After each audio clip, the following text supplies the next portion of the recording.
하나님께서 여러분과 함께 하십니다. 우리 옆 사람에게 말하겠습니다. 하나님께서 당신을 사랑하십니다. 이렇게.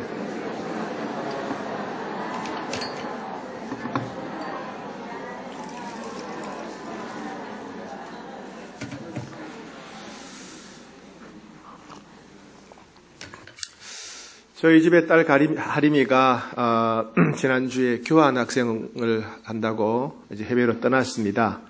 해외로 떠나기 전에 그 학교에서 권하기를 새로운 외국 친구들을 만나게 될 터인데 한국의 기념품, 한국의 새해를 맞이하는 한국의 기념품들을 좀 사왔으면 좋겠다. 그런 추천이 있었습니다. 그래서 한국을 대표하는 새해 기념품은 뭘까 인터넷으로 검색을 해보니까 뭘까요? 복조리였어요. 복조리. 한국을 대표하는 새해 기념품이 복조리였습니다. 요즘은 조리를 쓰지 않죠. 옛날에는 쌀에 불순물이 많았기 때문에 쌀을 일기 위해서 밥하기 전에 이렇게 조리를 사용했죠.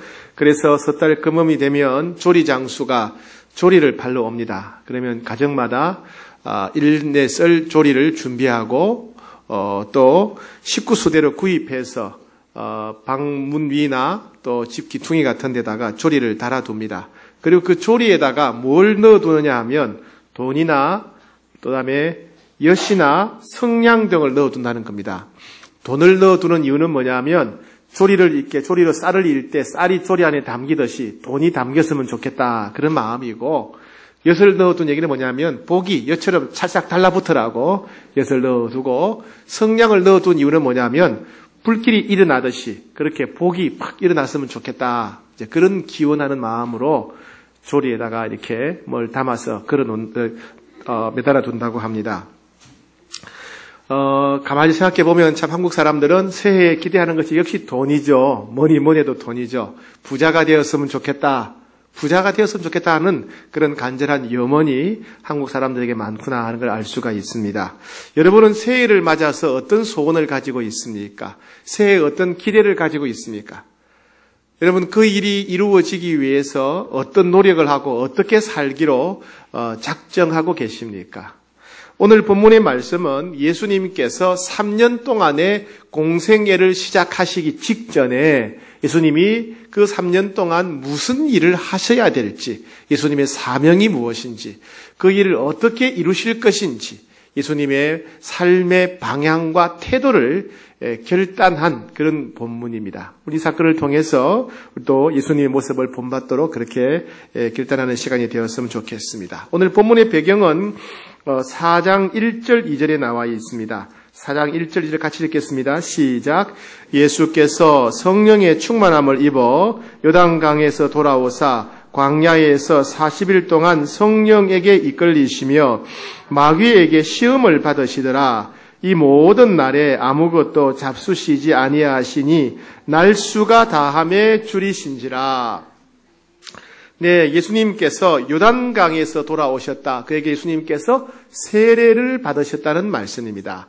예수님이 세례를 받으신 다음에 그 다음에 광야에 가셔서 40일 동안 금식 기도를 하시게 됩니다. 이 세례를 받으신다는 얘기는 예수님께서 우리 인간과 똑같이 된다, 우리 인간을 대표한다, 이런 뜻이고, 이제 광야에 가서 40일 동안 기도하시면서 공생애를 준비하시게 됩니다. 그때 예수님께서 40일 기도하실 때에 2절에 마귀에게 시험을 받으셨다. 마귀가 예수님을 시험했다는 것입니다. 이 시험이라는 단어는 두 가지 의미가 있는데, 하나는 뭐냐면 고난, 고통을 당하다 할 때 시험을 당한다 이렇게 말합니다. 고난을 당할 때, 고통을 당할 때 시험을 받았다, 시험 중에 이렇게 말하고, 혹은 유혹을 받을 때 시험을 당한다 이렇게 말합니다. 즉 마귀가 예수님을 시험했다, 이 얘기는 마귀가 예수님을 유혹했다, 마귀가 예수님의 길을 제대로 가지 못하도록, 인생의 방향성을 헷갈리도록 마귀가 예수님을 유혹했다, 이런 말이죠. 그런데 그때가 언제냐 하면 예수님께서 40일 금식하고 줄이실 때다 그랬습니다. 여러분, 금식을 해보셨습니까?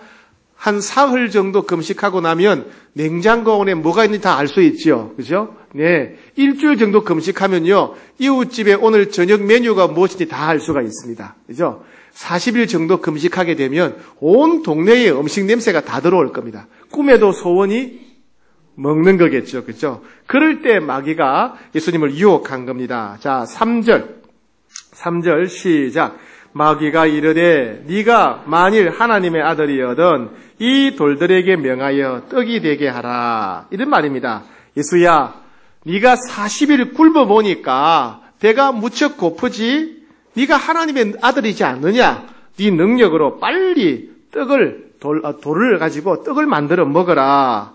네가 40일 동안 굶어보니까 먹는 문제가 제일 중요하지 않느냐? 먹는 문제가 제일 시급하지 않느냐? 그러니까 네가 하나님의 아들로서 해야 될 일은 너도 먹고 살아야 된다. 너도 먹고 살아야 된다. 네가 40일 굶어보니까 너한테 제일 급하고 중요한 게 먹고 사는 문제 아니냐? 네 인생의 제일 중요한 문제는 먹고 사는 문제다. 너도 돈을 벌어야 되고 옷을 입어야 되고 집이 있어야 되지 않겠느냐? 그런 말입니다. 또 다르게 말하자면 네가 하는 일이 괜히 십자가를 지고 그러지 말고 사람들의 먹는 문제를 해결해 줘야 된다. 이스라엘 백성들이 로마의 식민지로 있는데, 식민지 치하에 있는데 로마의 식민지 치하에 있는 이스라엘을 해방시켜 줘야 된다. 정치적으로 해방시켜주고 경제적으로 윤택하게 해주고 복지가 되도록 해야 된다. 복지 증진 정책을 써야 된다. 사람들이 먹거리를 해결해주고 몸이 아픈 사람을 고쳐주는 거, 그게 네가 할 일이다. 이런 말씀이에요. 이건 뭐냐 하면, 이 마귀의 유혹의 내용이 뭐냐 하면 인생에 있어서 가장 중요한 게 뭐냐 이겁니다. 인생에서 중요한 게 뭐냐. 눈에 보이지 않는 하나님 나라가 중요한 게 아니고 당장 필요한 거, 먹을 거, 밥이 중요하고 떡이 중요하고 옷이 중요하고 집이 중요하다 이런 말이죠. 눈에 보이지 않는 하나님 나라보다도 지금 눈앞에 당장 필요한 거, 이 현실이 중요하다. 물질이 중요하다. 우리 인생이 행복하려면 눈에 보이지 않는 하나님 말씀대로 사는 게 아니라 먹을 게 있어야 행복하고 살 집이 있어야 행복하고 입을 옷이 있어야 행복한 거다.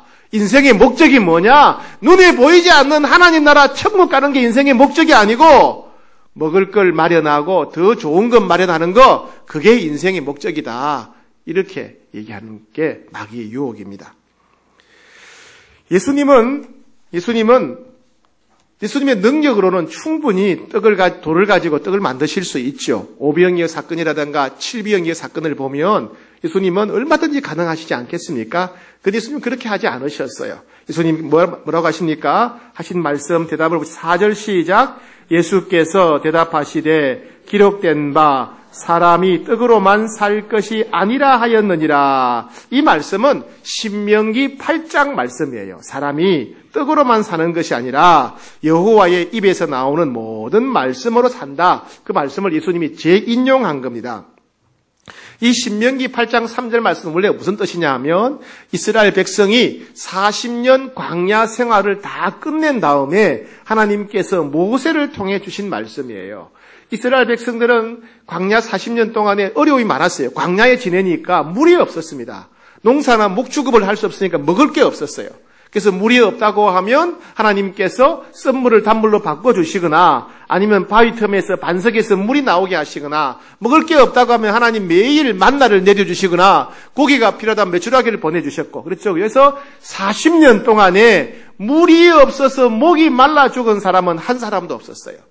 광야 생활 40년 동안에 먹을 게 없어서 굶어 죽은 사람이 한 사람도 없었습니다. 하나님은 그 말씀을 하시면서 너희가 광야에 있을 때 목이 말라 죽은 사람이 있느냐? 먹을 게 없어 굶어 죽은 사람이 있느냐? 아니지 않느냐? 내가 40년 동안 너희들의 마실 거, 먹을 거, 입을 거 다 돌보지 않았느냐? 그러니 앞으로 너희가 가나안 땅에서 살 때 먹는 문제, 입는 문제 그거 염려하지 말고 내가 돌볼 줄 믿고 내 말에 순종하는 삶을 살아라. 그것이 가장 중요한 것이다 라는 말씀이 사람이 떡으로만 사는 것이 아니요 여호와 입에서 나오는 모든 말씀으로 사는 것이다. 그 말씀이죠. 예수님 그 말씀을 인용하신 것입니다.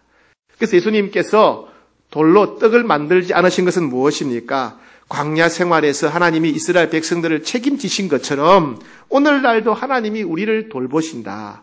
우리를 책임지신다. 그래서 우리는 어떻게 해야 된다? 하나님 나라와 그 뜻을 구하는 삶을 살아야 된다. 그게 중요하다는 겁니다. 그 예수님도 이 땅에 사는 동안에 예수님은 머리 둘 곳이 없었다 그러셨죠? 머리 둘 곳이 없었다. 예수님은 이 땅에 사는 동안에 먹는 문제, 입는 문제로 염려하지 않으셨어요. 더 많이 먹고자, 더 좋은 것 입고자 거기에 예수님은 집착하지 않으셨어요. 예수님은 오직 예수님을 향한 하나님의 뜻이 무엇인가 거기에 충성하셨어요. 하나님께서 예수님이 맡긴 사명, 십자가를 지는 일에 충성하셨지요. 충성. 예수님을 믿는 우리도 이와 같이 살아야 된다고 예수님이 말씀하셨습니다. 누가복음 6장 31절에 보면 그러므로 염려하여 무엇을 먹을까, 무엇을 마실까, 무엇을 입을까 하지 말라. 이는 다 이방인들이 구하는 것이라. 너희 하늘 아버지께서 이 모든 것이 너희에게 있어야 할 줄을 아시느니라.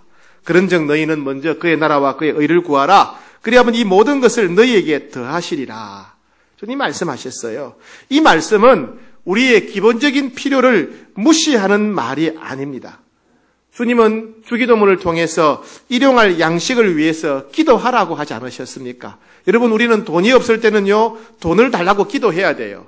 몸이 아프면 고쳐달라고 기도해야 됩니다. 취직이 안 되면 취직시켜 달라고 기도해야 돼요. 그죠? 예, 집이 없으면 집을 달라고 기도해야 됩니다. 승진이 안 되면 승진시켜 달라고 기도해야 됩니다.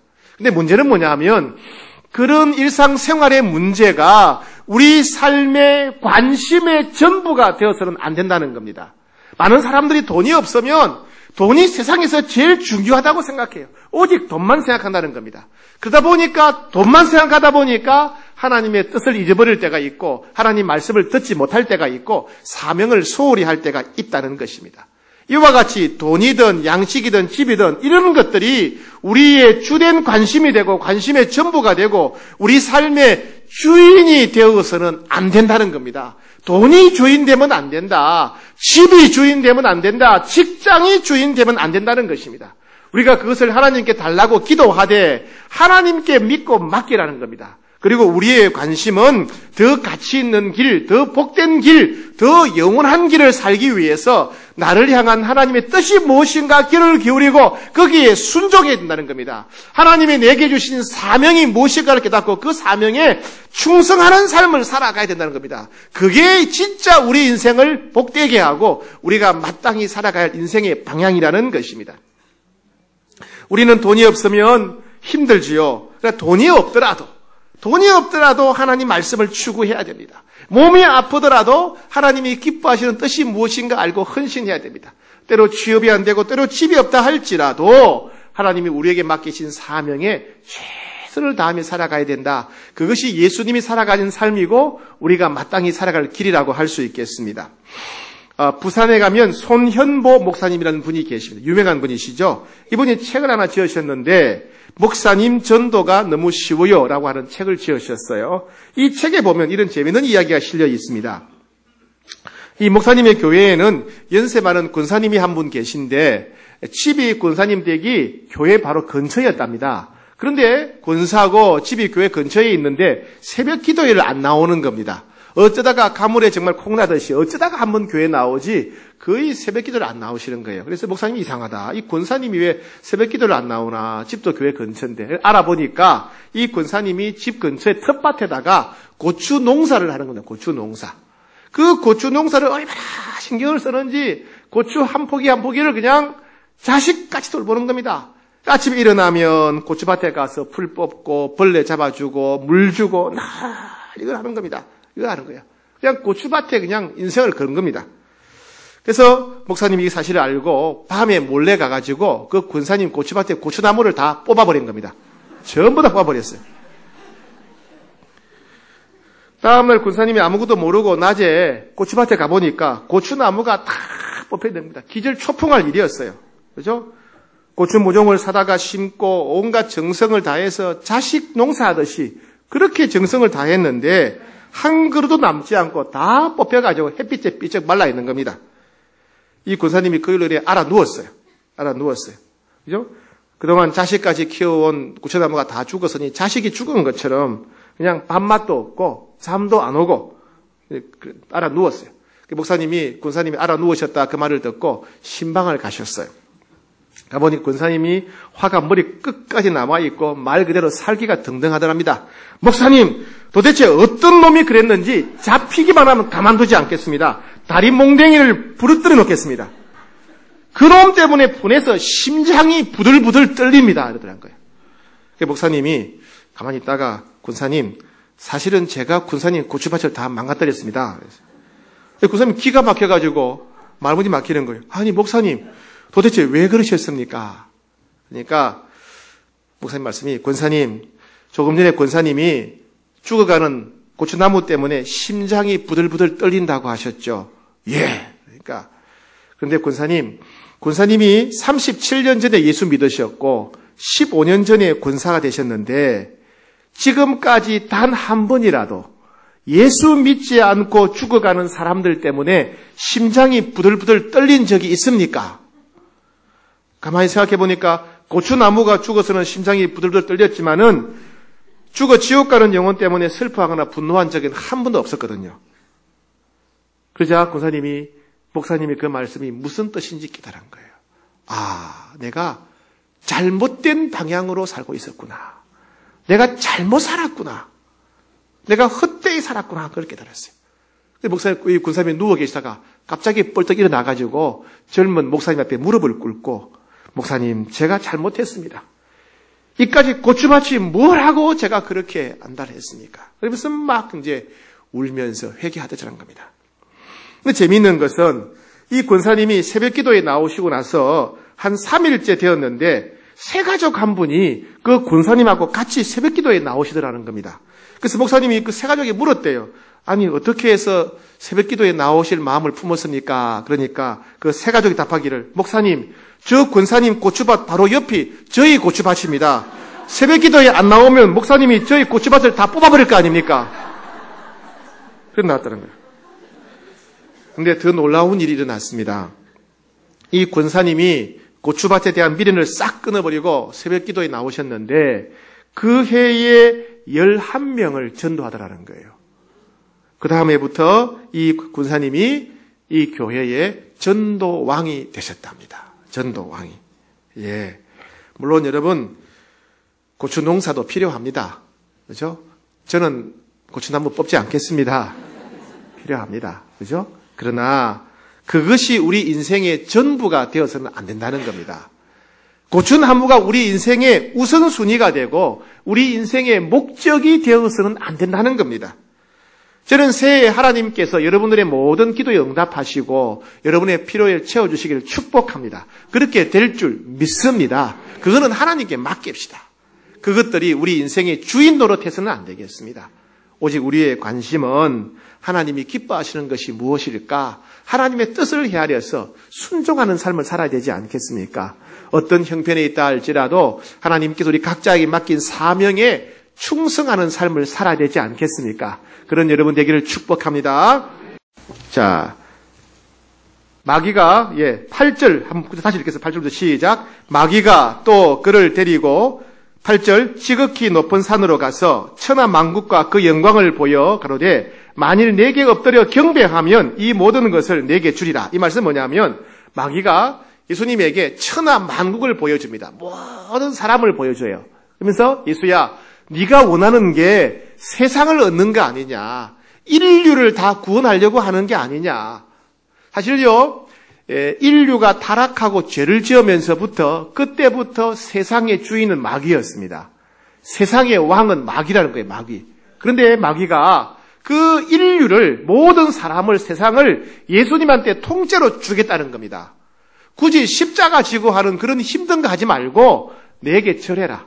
내게 절만 하면 이 인류를, 세상을 나한테 통째로 주겠다는 겁니다. 그러면 마귀가 자기한테 절하라는 말이 뭘까요? 그 절한다는 말은 뭐냐면 마귀의 방법을 따른다는 것입니다. 마귀의 방법. 마귀가 세상을 지배하는 방법이 무엇입니까? 힘으로 지배하지요. 폭력으로 지배하죠. 그죠? 폭력으로 힘 있는 사람이 약한 사람을 때려 정복하고 지배하지요. 혹은 거짓말이나 속임수로 세상을 지배합니다. 물질이나 음란함이나 쾌락으로 세상을 지배하려고 합니다. 그래서 마귀가 지배하는 세상에서는 자기가 원하는 것을 얻기 위해서는 거짓말이든지 배신이든지 위선이든지 폭력이나 살인이나 심지어 전쟁 등 수단과 방법을 가리지 않고 자기가 원하는 것을 얻으려고 합니다. 이게 마귀의 방법이에요. 이게 마귀가 다스리는 세상의 방법이죠. 그죠? 그래서 마귀에게 절한다는 말은 뭡니까? 인류를 얻기 위해서, 세상을 얻기 위해서 거짓말도 하고 배신도 하고 때로는 폭력으로 위협하고 때로는 살인을 저지르려고 전쟁을 해서라도 수단과 방법을 가리지 않고서라도 목적을 얻으려고 하는 것, 이게 마귀에게 절하는 방법이라는 거예요. 그래서 거기에 대한 예수님의 답변이 뭡니까? 예수님이 뭐라고 하셨죠? 8절에 예수께서 대답하여 이르시되 기록된 바 주 너희 하나님께 경배하고 다만 그를 섬기라 하셨다. 예수님은 오직 하나님께만 경배해야 된다. 그럼 뭘 말합니까? 하나님의 방법으로 해야 된다는 겁니다. 인류를 구원하는데 마귀의 방법이 아니고 하나님의 방법으로 하겠다는 겁니다. 마귀를 주인으로 삼고 마귀를 왕으로 삼고 마귀에게 경배하고 마귀의 방법이 아니라 하나님을 왕으로 삼고 하나님을 섬기고 하나님의 방법으로 자기는 하겠다는 겁니다. 무슨 말씀입니까? 하나님이 기뻐하시는 생각을 하고 하나님이 기뻐하시는 마음을 품고 하나님이 기뻐하시는 말을 하고 하나님이 기뻐하시는 행동을 해서 사명을 이루겠다는 말씀입니다. 하나님의 말씀이 원칙이 되고 기준이 되어서 하나님이 주신 사명을 이루겠다 하는 그런 말씀입니다. 즉 목적이 거룩하다고 해서 과정을 아무나 닥치는 대로 해서 되는 게 아니라 수단과 방법도 하나님이 기뻐하시는 방식으로 하겠다. 오직 하나님만 섬기겠다는 그런 말씀이죠. 자, 우리도 이런 유혹이 올 때가 있어요. 우리가 살아가다 보면 열정과 욕심이 앞선 나머지 목표를 이루기 위해서 수단과 방법을 가리지 않고 하려고 할 때가 있습니다. 우리는 그런 생각을 하죠. 내 목적이 좋으니까 수단이야 방법이야 어떻게 하든 상관이 없다 이렇게 생각하기 쉬워요. 예를 들면 전도를 하는데 물질로 유혹한다. 예수 믿으면 이거 줄게. 예수 믿으면 돈 줄게. 물질로 유혹한다거나 반대로 협박을 할 수 있죠. 예수 안 믿으면 죽일 거야. 위협하고 협박해서 예수를 믿게 해서 복음을 전할 수가 있죠. 그죠? 때로는 11조하고 선교 헌금하기 위해서 남의 물건을 도둑질한다거나 사기를 친다거나 뇌물을 받아가지고 11조하고 선교 헌금할 수도 있겠죠. 이웃을 돕기 위해서 바자회를 하는데 부당하게 폭리를 취한다거나 거짓말을 하거나 조작을 해서 바자회를 할 수가 있습니다. 이 모든 방법들이 뭡니까? 목적은 선한데 과정이 방법이 하나님이 기뻐하시는 방법이 아니라는 거예요. 마귀가 지배하는 세상의 방법이라는 것입니다. 그래서 우리는 무슨 일을 하든지 간에 우리 구세주님 모든 방법조차도 세상을 따르지 않고 마귀의 방식을 따르지 않고 하나님이 기뻐하시는 방법, 하나님이 기뻐하시는 수단을 사용한다는 겁니다. 우리의 생각을 하나님이 기뻐하셔야 되고 우리의 마음을 하나님이 기뻐하셔야 되고 우리가 말하고 행동하는 것이 하나님이 기뻐하시는 방법이어야 된다는 겁니다.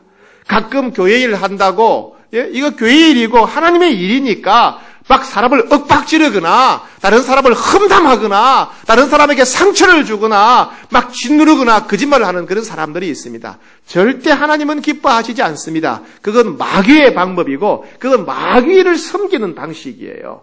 하나님을 믿고 하나님을 주인으로 왕으로 섬기는 자는 하나님이 기뻐하시는 말과 행동을 해야 된다. 하나님이 기뻐하시는 방법을 사용해야 된다는 겁니다.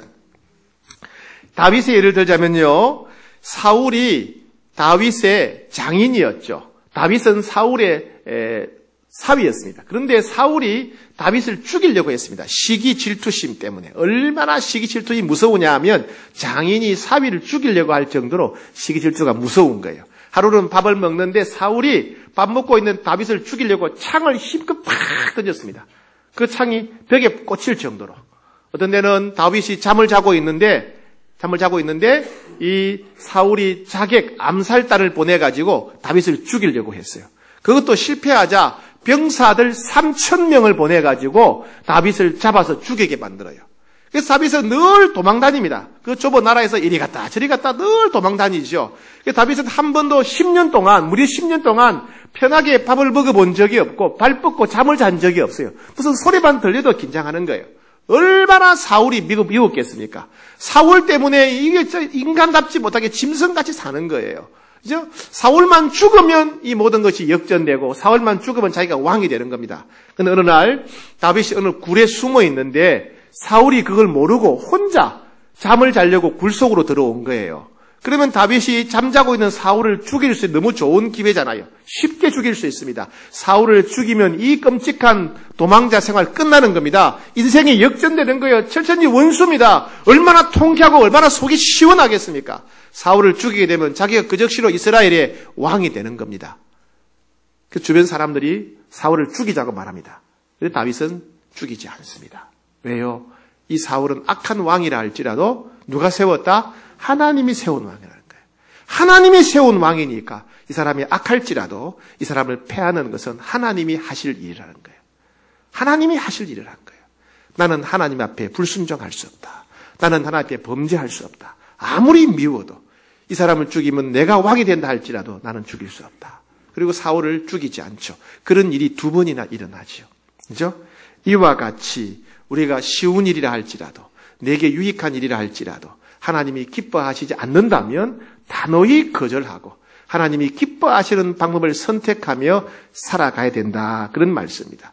여러분, 새해 유혹이 많을 것입니다. 절대 세상 방식을 따라서는 안 됩니다. 인간의 본성을 따라서는 안 됩니다. 하나님이 기뻐하시는 마음을 품고 하나님이 기뻐하시는 말을 하고 하나님이 기뻐하시는 행동하는 여러분에게 축복합니다.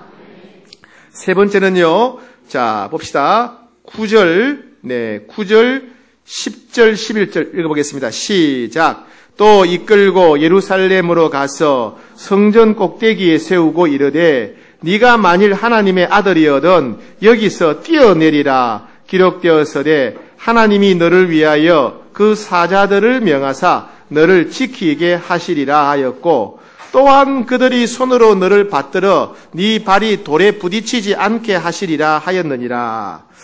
자, 이게 아까 말씀드린 거죠. 네, 예루살렘은요, 지형적으로 독특합니다. 3면이 절벽이에요. 3면이 골짜기고 절벽인데 동쪽과 서쪽과 남쪽이 골짜기고 절벽입니다. 그 절벽 위에 성전을 세웠어요.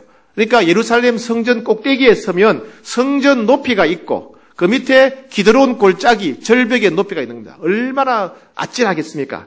거기서 뛰어내려 보라는 거예요. 예수님 보고 네가 하나님의 아들이라며 너 뛰어내려 봐라. 네가 먹는 거 입는 거 이런 문제는 물질은 하나님께 맡기고 하나님 말씀대로 산다면서 하나님 뜻대로 산다면서 사명대로 산다면서 그럼 하나님이 정말 너를 도와주는지 안 도와주는지 한번 시험해 봐라. 뛰어내려 봐라는 겁니다. 뛰어내려 봐라. 너 내가 인류를 주니까 세상을 주니까 내 방식대로 하지 않고 하나님 방식대로 하겠다면서 네가 하나님 방식대로 하면 하나님이 도와주는지 안 도와주는지 한번 하나님을 시험해 봐라. 뛰어내려 보라는 겁니다. 그죠? 하나님 믿을 수 있는지 없는지 보라는 겁니다. 거기에 대해서 예수님의 답이 뭡니까? 12절에 시작. 예수께서 대답하여 이르시되 주 너의 하나님을 시험하지 말라 하셨느니라. 네. 이 말씀도 역시 신명기 6장 16절 말씀인데 이스라엘 백성이 40년 광야 생활을 다 끝나라서 모세가 마지막으로 가나안 땅에 들어가기 직전에 이스라엘 백성들에게 한 설교가 신명기예요. 어떤 내용이냐 하면 이스라엘 백성들은 끊임없이 문제만 생기면 하나님을 의심하고 하나님을 원망했습니다. 예를 들면 물이 없다. 물이 없으면 아니 우리를 목이 타서 죽게 만들려고 광야로 데려왔느냐. 하나님이 계시면 이럴 수가 없다. 하나님 안 계신다. 하나님 우리를 사랑하지 않는다. 하나님 우리를 도와주지 않는다. 우리 죽겠다. 이렇게 불평했어요. 또 먹을 게 없으면 아니 먹을 것도 없는 이곳에 우리를 왜 데려왔느냐. 먹을 것도 없는 거 보니까 하나님 우리를 사랑하지 않는다. 하나님 우리를 도와주지 않는다. 하나님 필요 없다. 그랬어요. 또 그들을 인도하던 지도자 모세가 하나님 만나기 위해서 시내산에 올라갔죠. 그리고 40일 동안 보이지 않는 거예요.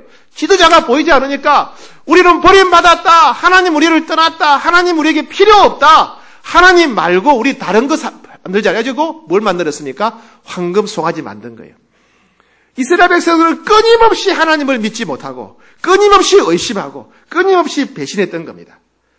모세는 그 얘기를 하면서 너희가 마사에서 하나님을 시험한 것 같이 하나님을 시험하지 말라. 너희가 물이 없을 때 하나님을 의심한 것처럼 하나님 의심하지 말라. 너희가 먹을 거 없을 때 하나님을 배신한 것처럼 하나님 배신하지 말라. 너희가 지도자가 없을 때 하나님 없다 했던 것처럼 그렇게 하나님 없다고 생각하지 마라. 하나님 배신하지 마라. 그런 말씀이죠. 그래서 예수님은 이 말씀을 인용하시면서 하나님을 시험하지 말라. 즉 물이 없더라도 하나님 믿어야 된다. 먹을 게 없더라도 하나님 신뢰해야 된다. 지도자가 눈에 보이지 않더라도 여전히 하나님 인도하심을 믿어야 된다. 그런 말씀이죠. 여러분 따지고 보면요. 그 당시 이스라엘 백성들 눈에는 뭐가 보였어요? 물이 없는 광야밖에 안 보였어요. 이스라엘 백성들 눈에는 먹을 게 없는 광야밖에 안 보였어요.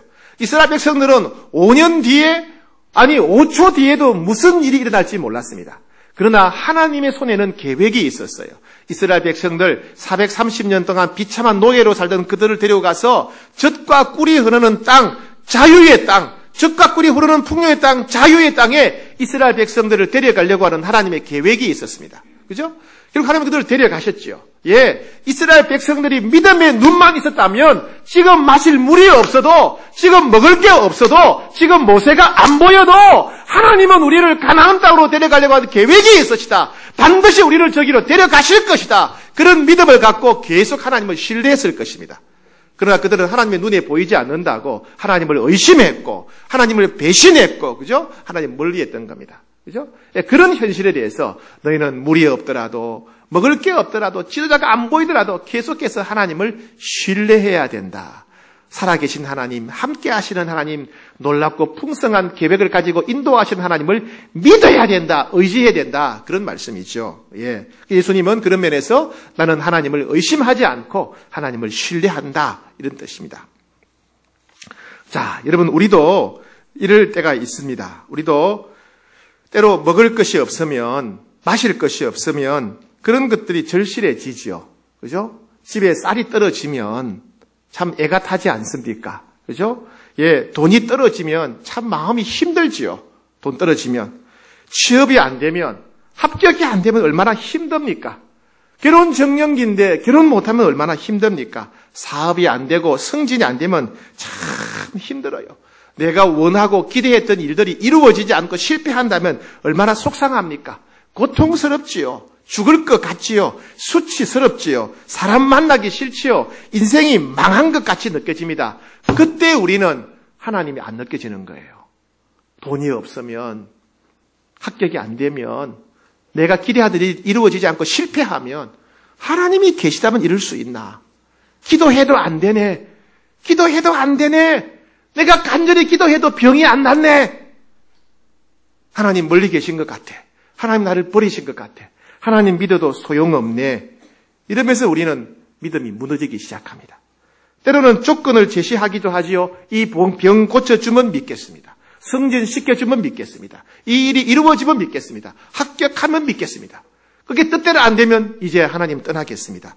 이렇게 되기가 쉽다는 겁니다. 이스라엘 백성들은 눈에 마실 물이 없다고, 눈앞에 먹을 게 없다고 하나님을 원망했다고 그러지 않습니까? 똑같은 모습이지 않습니까? 이스라엘 백성들은 눈에 광야밖에 안 보였지만은 하나님은 함께 하셨어요. 이스라엘 백성들은 5초 뒤를 내다보지 못했지만은 하나님은 그들을 향한 놀라운 계획을 가지고 그들을 인도하고 계셨습니다. 여러분, 우리도 마찬가지입니다. 우리 현실이 너무 고통스럽고 어렵다 할지라도 우리는 하나님을 신뢰하셔야 됩니다. 하나님 분명히 말씀하셨죠. 볼지어다. 내가 세상 끝날까지 너희와 항상 함께 있겠다. 항상 함께 있겠다. 주님 말씀, 그거 믿으셔야 됩니다. 힘들어도 믿어야 돼요. 마실 물이 없어도 믿어야 되고, 먹을 게 없어도 믿어야 돼요. 돈이 없어도 믿어야 됩니다. 몸이 아파도 믿어야 돼요. 내가 기대했던 일들이 실패해도 믿어야 됩니다. 두려워하지 말라. 내가 너와 함께 함이라. 놀라지 말라. 나는 내 하나님이 됨이라. 내가 너를 굳세게 하리라. 참으로 도와주리라. 나의 오른손으로 너를 붙들리라. 이 말씀을 믿어야 돼요. 몸이 아파도 믿으셔야 됩니다. 사업이 실패해도 믿으셔야 돼요. 돈이 떨어져도 믿으셔야 됩니다. 내가 원하고 기대하는 일이 이루어지지 않고 기도가 응답받지 못해도 믿으셔야 돼요. 왜요? 지금 이 순간도 지금 이 순간도, 이 괴로운 순간도 여전히 주님이 함께 하시니까, 지금 이 순간도 여전히 나를 붙들고 계시니까, 지금 이 순간도 나를 향한 놀라운 뜻과 계획을 가지고 나를 이끌어가고 계시니까, 구름 기둥과 불 기둥으로 보호하고 계시니까 그 하나님을 믿으셔야 돼요. 믿으셔야. 절대로 하나님을 의심하거나 배신해서는 안 된다는 말씀입니다. 제가 느헤미야 선교회를 하다가 훌륭한 목사님들을 많이 만났어요. 그 중에 한 분이 류자영 목사님이라는 분인데 감리교 목회자하고 은퇴를 하셨습니다. 올해 은퇴한 작년에 은퇴한 분이신데 목동에서 목회를 하시다 은퇴하셨는데 이분이 교회 건축할 때 있었던 이야기를 제게 간증으로 들려주신 참 은혜가 되었습니다. 목동에다가 이제 큰 교회당, 예배당을 이제 건축을 하는데 건축하는 중에 IMF 사태가 탁 생겼답니다. 그러니까 뭐 회사가 무너지고 그 연대 빚보정 써가지고 많은 성도들이 파산하지요. 그죠? 교인 숫자도 줄고 헌금이 반으로 주니까 건축이 중단돼 버린 겁니다. 공사비가 지급이 안 되고 자재비가 없으니까 이제 교회가 부도나게 되었어요. 이 교회 건물이 이제 파산하게 되고 부도가 나게 될 상황입니다. 근데 그때 필요한 돈이 딱 8천만 원이에요. 8천만 원. 그 당시에 8천만 원이 없는 거예요. 그래가지고 주변에 친척들, 친구들, 동문들 사방팔방으로 돈 좀 있냐 하니까 다 어려우니까 그 당시에 누가 돈을 빌려줄 사람이 없는 겁니다. 은행도 마찬가지죠. 그래서 혹시 이제 은행에 가서 알아보니까 은행은 더더욱 융자를 그 당시에 안 해줬어요. 딱 문을 닫아버렸죠. 그래서 혹시나 해서 은행에 아는 사람이 있나 해서 대학 동문들, 동문 주소록을 다 뒤져보니까 이 목사님이 거래하던 은행장이 대학 동문 선배다라는 거예요. 그래가지고 이제 그 선배를 찾아갑니다. 찾아가서 상황을 얘기해 보니까 그 선배가, 대학 선배가 때마침 또 어느 교회 안수 집사다라는 거예요. 그래서 막 너무 간절히 얘기하니까 그분이 감동을 받으셨는지 목사님, 후배를 보고 목사님, 제가 책임지고 8천만 원 융자해 드리겠습니다. 며칠만 기다리십시오. 지금은 나라의 정부에서 창구에 돈을 다 막아놨는데 제가 옷을 벗더라도 교회는 지어야지요. 예배당은 지어야지요. 제가 옷을 벗더라도 책임지고 제가 융자해 드리겠습니다. 며칠만 기다리세요. 그러는 거예요. 그러니까 대학 선배가 또 교회 안수 집사가 그렇게 하니까 믿었다는 거예요. 믿고 집에 와가지고 왔는데 얼마나 기쁘든지 이제 해결됐으니까 이제 파산을 면하게 되었으니까 침대 위에 들어 누웠는데 큰 대자로 탁 들어 누워가지고 야 이제 됐다. 야 이제 됐다 하면서 막 너무 기쁘다라는 거예요. 야 됐다. 근데 성령님이 뭐가 됐는데 아이 우리 학교 그 선배님이 은행장인데 안수 집사인데 자기가 옷을 벗더라도 8천만 원 융자해 주겠다는데요. 되지요. 그런데 다음 날 바로 요즘 옛날에 은행 통폐합 많이 되지 않았습니까? 그만 은행이 통폐합돼 버리고 그 선배는 옷을 벗게 된 거예요. 모든 약속이 그냥 물거품이 돼 버렸어요. 그래가지고 이 목사님이 하나 앞에 나와가지고 하나님을 원망하는 거예요. 은행장이 사흘만 기다리면 8천만 원 준다 그랬는데 하나님 그 사흘도 안 지켜줍니까? 하나님 이럴 수가 있습니까? 하나님 막 원망하는 거예요. 내가 하나님을 위해서 예배당 짓겠다는데 그 은행을 갖다가 사흘도 못 버티게 하고 무너지게 하냐고 뭐하니까 하나님 말씀하십니다. 야, 잘 생각해봐라. 네가 사람을 의지하다가 그 사람이 배신하고 안 되게 되었는데 그 사람을 원망하든지 은행을 원망해야 되지 왜 나를 원망하느냐? 하나님. 그렇잖아요. 그죠? 하나님 뭘 잘못했습니까? 자기가 사람 믿고 의지하다가 사람이 배신한 건데 그걸 어쩌겠어요. 그러니까 자기가 이제 대책이 없는 겁니다. 그래서 그냥 눈물 콧물 흘리고 이제 항복한 거예요. 하나님 제가 잘못했습니다. 제가 사람을 의지했던 거 용서해 주십시오. 마지막에 어떻게 하냐? 하나님 예배당이 파산하더라도 저 하나님 떠나지 않겠습니다. 예배당이 파산하더라도 예배당 못 짓더라도 저 하나님 버리지 않겠습니다. 하나님 살아계시고 함께 하시는 걸 제가 신뢰합니다. 그래 눈물 흘리고 항복했다는 거예요. 파산하더라도 나는 하나님 섬기겠습니다. 그랬더니 그날 밤에 친구 목사한테서 연락이 왔는데 친구 목사 교회에서 이 교회가 건축하다가 부도가 나기 직전이라는 얘기를 듣고 교인들이 특별 헌금을 했답니다. 했는데 8천만 원 필요했는데 9천만 원이 헌금이 들어와가지고 그걸 보내겠다고 연락이 온 거예요. 할렐루야. 예, 할렐루야. 하나님만 의지하셔야 돼요. 우리는 자꾸 하나님이 눈에 보이지 않고 힘들면 눈에 보이는 사람을 의지하기가 쉽고 눈에 보이지 않는 하나님을 의심하기 쉽고 배신하기가 쉬워요. 여러분 끝까지 하나님 신뢰하셔야 됩니다. 끝까지 하나님 신뢰하셔야 돼요. 아무리 힘들어도 죽을 땐 죽더라도 하나님 신뢰하셔야 됩니다. 망하더라도 하나님 신뢰하셔야 됩니다. 망하더라도. 예. 새해에는 여러분 또 많은 계획이 있으시겠지만은 여러분 돈이나 물질이나 세상적인 지위나 땅이나 집이 우리의 주인이 되고 목적이 되어서는 안 됩니다. 우리가 그것을 위해 기도하되 하나님께 다 맡깁시다. 그리고 우리는 하나님께 맡기고 기도하되 하나님의 뜻이 무엇인지 우리가 사명이 무엇인지 그것을 선택할 수 있는 믿음의 용기를 가지셔야 됩니다. 그리고 주님을 위해서 일할 때 목적이 선하다고 해서 세상적인 방법으로 내 마음대로 해서는 안 됩니다. 하나님이 기뻐하시는 마음을 품어야 되고 하나님이 기뻐하시는 말을 해야 되고 하나님이 기뻐하시는 삶을 살아야 됩니다. 그리고 어떤 상황에 있더라도 끝까지 주님을 신뢰하셔야 됩니다. 찬송가에 보면 이런 가사가 있어요. 의지하고 순종하는 자는 예수 안에 즐겁고 복된 삶이로다. 그런 찬송가 가사 들어본 적 있습니까? 의지하는 자는 즐겁고 복되다.